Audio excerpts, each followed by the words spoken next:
Bonjour mes amis, aujourd'hui je voudrais vous parler d'une des nombreuses fausses doctrines qui a perturbé des millions de chrétiens sincères et qui les a conduits à se décourager en interprétant la parole de Dieu à l'envers. Cela les a conduits à faire de Dieu leur serviteur et à prendre la place de Dieu. Une totale inversion des rôles de chacun.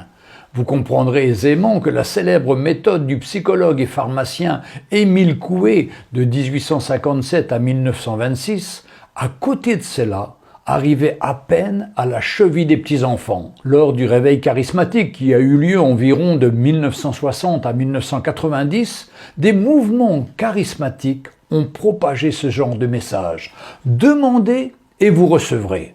Morceau tiré d'un verset de Jean 16, verset 24. Demandez et vous recevrez afin que votre joie soit parfaite.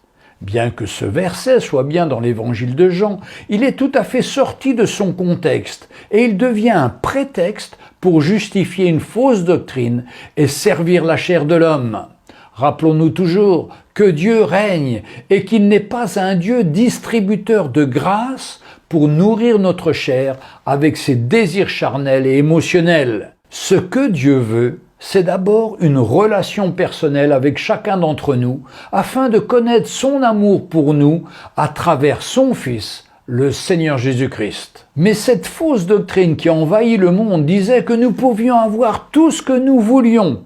Il suffisait pour cela d'en posséder les clés, qui étaient au nombre de 6. La première, c'était de désirer une chose. La deuxième, de la demander à Dieu avec foi. La troisième, de visualiser la chose demandée sous sa forme, sa couleur, sa taille, sa longueur, etc., etc. La quatrième, de réclamer cette chose à Dieu. La cinquième, de déclarer par la foi l'avoir reçue. La sixième, c'est fait, on l'a reçue, mais en réalité on ne l'a pas. Alors tu attends, alors tu confesses que tu vas la recevoir. Et si tu dis que tu ne l'as pas reçue, c'est parce que tu manques de foi. Si l'on croit que c'est une prière avec des clés magiques qui va nous ouvrir le coffre-fort de Dieu et qui va répandre sa bénédiction sur chacun d'entre nous, c'est vraiment une tromperie grotesque. Quelle hérésie!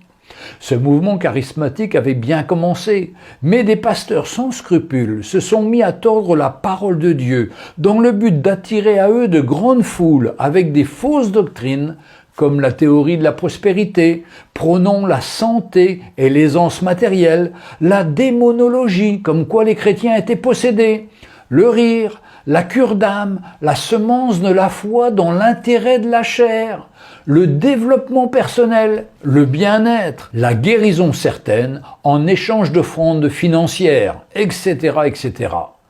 Beaucoup de ces soi-disant révélations ne viennent pas de la parole de Dieu, mais des mouvements ayant des bases occultes ou psychologiques, comme la nouvelle pensée définie par Phineas Quimby, 1902-1866, qui était un philosophe, magnétiseur et spirit. Puis des pasteurs évangéliques de renom mondial ont repris ces théories pour les appliquer à la foi chrétienne. Leurs sources étaient et sont encore la sagesse humaine, les techniques humaines, vantant la gloire de l'intelligence humaine, sans parler de la pensée positive, de l'humanisme, de la franc-maçonnerie et du New Age, et d'autres encore.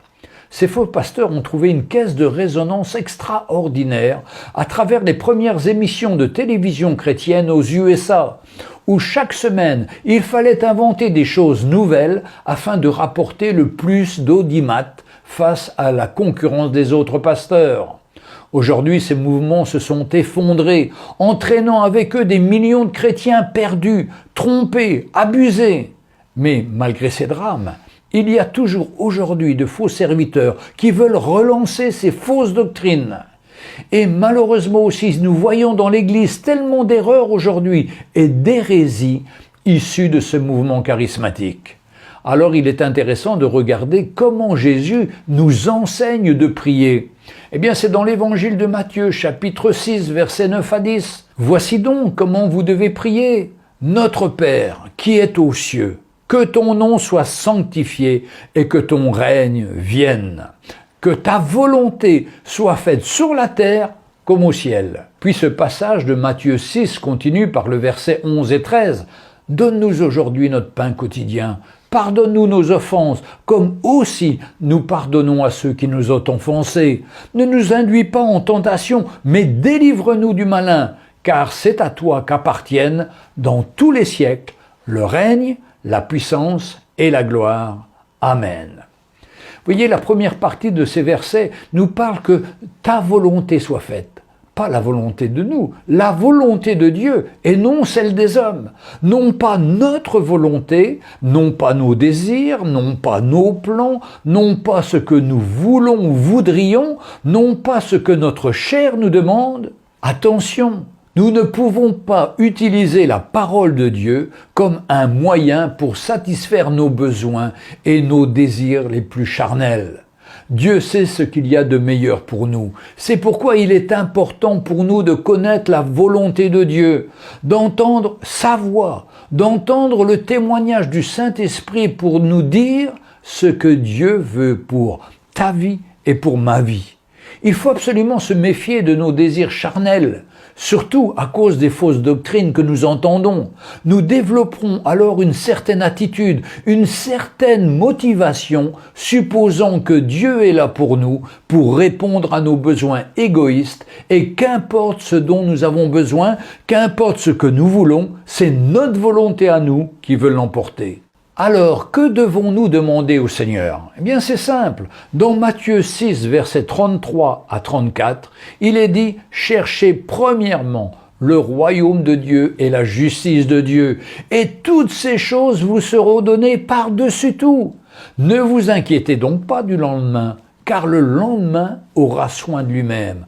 À chaque jour suffit sa peine. » Faire confiance au Seigneur en toutes choses, marcher par la foi. Mais revenons à la première partie de ce verset. L'important pour nous, c'est de chercher d'abord le royaume de Dieu et toutes ces choses vous seront données par-dessus tout.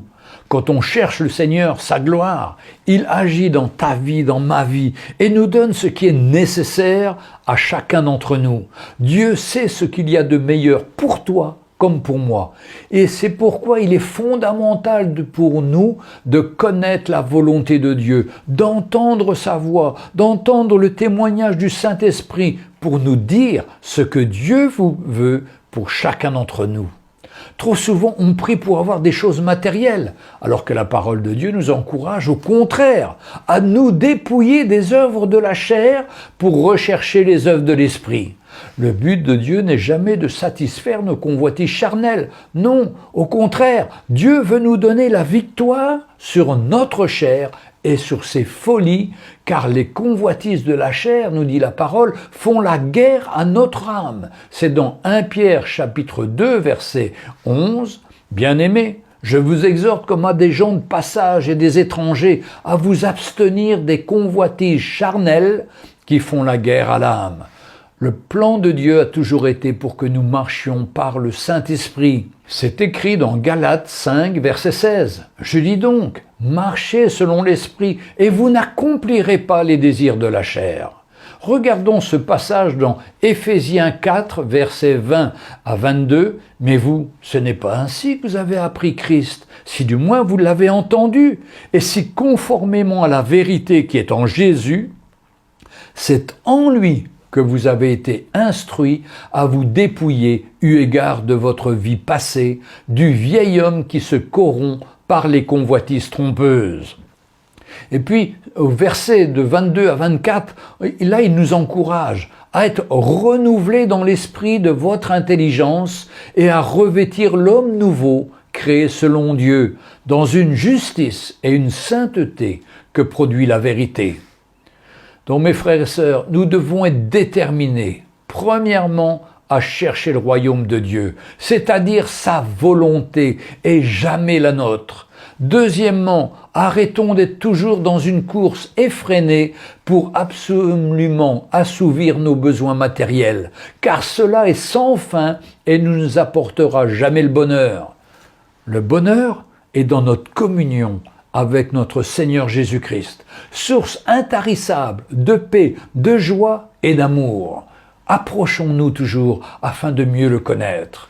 Troisièmement, cherchons plutôt à nous dépouiller, eu égard à notre vie passée, de toutes ces convoitises trompeuses qui nous corrompent et qui nous laissent toujours insatisfaits. Cette ancienne manière de vivre, celle de l'homme naturel que nous étions autrefois, avec ses désirs trompeurs, nous menait à la ruine et à l'insatisfaction permanente. Quatrièmement, cherchons à revêtir l'homme nouveau, l'homme de l'esprit, à être renouvelé dans notre esprit conformément à la pensée de Dieu, pour mener une vie juste et sainte que produit la vérité. Cinquièmement, rappelons-nous toujours que Dieu nous aime, il veut le meilleur pour nous, que chacun d'entre nous soit dans le plan et dans la volonté de Dieu, dans une soumission de cœur, et il recevra ce que Dieu lui a réservé.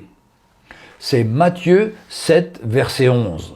Si donc méchant comme vous l'êtes, vous savez donner de bonnes choses à vos enfants, à combien plus forte raison votre Père qui est dans les cieux donnera-t-il de bonnes choses à ceux qui les lui demandent? Sixième point. Donc, oublions et méfions-vous de ces fausses doctrines qui nous promettent que chacun pourrait avoir ce qu'il veut en ayant quelques clés. C'est un mensonge de l'ennemi de nos âmes. Mais au contraire, faisons comme dans le Nouveau Testament, dans Actes chapitre 17, verset 11, les chrétiens de Bérée. Voilà ce qui nous est dit. Ces Juifs avaient des sentiments plus nobles que ceux de Thessalonique. Ils reçurent la parole avec beaucoup d'empressement et ils examinaient chaque jour les Écritures pour voir si ce que l'on disait était exact. La clé, c'est ça. Vérifier dans les Écritures pour ce qu'on nous dit si c'est vraiment conforme à la parole de Dieu. Septième point. Pour vivre tous ces points, il est important que vous expérimentiez dans votre vie personnelle le message de la prédication de la croix qui est la puissance de Dieu pour ceux qui sont sauvés. C'est dans 1 Corinthiens chapitre 1, verset 18. Mais pour nous qui sommes sauvés, elle est une puissance de Dieu. Alléluia. Huitième point.